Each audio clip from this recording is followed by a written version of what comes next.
નમસ્કાર, શ્રીકર મીડિયામાં આપનું સ્વાગત છે અને હું છું નવકર કુમાર। મિત્રો, મીડિયાના માધ્યમથી નવી વાતો સાથે મળીએ છીએ ત્યારે આજે ખાસ યુવા દિન વિશે વાત કરવાના છીએ। 12મી જાન્યુઆરી એટલે સ્વામી વિવેકાનંદનો જન્મદિવસ। ભારતીય યુવાનોને આદર્શ માનવા જેવું એકમેવ ચરિત્ર એટલે સ્વામી વિવેકાનંદ। વિશ્વની ભૂમિ પર ઘણા ક્રાંતિકારી પ્રચારક અને વિચારકો થઈ ગયા છે, પરંતુ વિવેકાનંદ એમાંનું એક વિશેષ વ્યક્તિત્વ છે।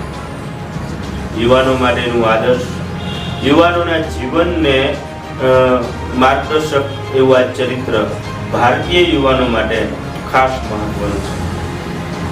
ભારતમાં જન્મ્યા છીએ એમનું ગૌરવ લેતા લેતા ભારતીય યુવાનોએ વિવેકાનંદને ફોલો કરવા જોઈએ। ચિંતાનો વિષય એ છે કે આપણી યંગ જનરેશન સોશિયલ મીડિયાના ચંગુલમાં ફસાયેલી છે, ત્યારે તેમાંથી તેને બહાર કાઢવા માટે કોઈ આદર્શ વિચાર જોશે, કોઈ મજબૂત વ્યક્તિત્વનો આધાર જોશે। એવી સમયે વર્તમાન સમયમાં જીવનારા યુવાનોને હું ખાસ કહીશ કે તમારે ફોલો જ કરવા હોય તો સ્વામી વિવેકાનંદને ફોલો કરો। ઉઠો, જાગો અને ધ્યેય પ્રાપ્તિ સુધી મંડ્યા રહો, આવી સોનેરી સલાહ આપનારું આ યુવા ચરિત્ર દરેકના જીવનમાં હોવું જોઈએ।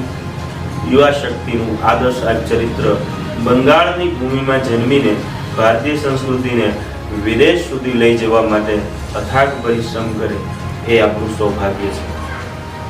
ભારતીય યુવાનોમાં આજકાલ જોવા મળતી એકમાત્ર ક્ષતિ, એકમાત્ર ખામી, એકમાત્ર મિસ્ટેક્સ કહી શકીએ આજની યંગ પેઢીની, તો તેઓ ટાઈમ વેસ્ટ કરે છે। સુવર્ણ દિવસોને, કલાકોને, જિંદગીના સુવર્ણ વર્ષોને વેસ્ટ કરીને આ યુવાધન એના ભવિષ્યને અંધકારની ગતામાં લઈ જાય છે। એવે સમયે ભારતીય યુવા શક્તિનું આદર્શ કોણ હશે તો ભારતીય યુવા શક્તિ આગળ વધશે। તે માટે સ્વામી વિવેકાનંદને ફોલો કરવાના છે।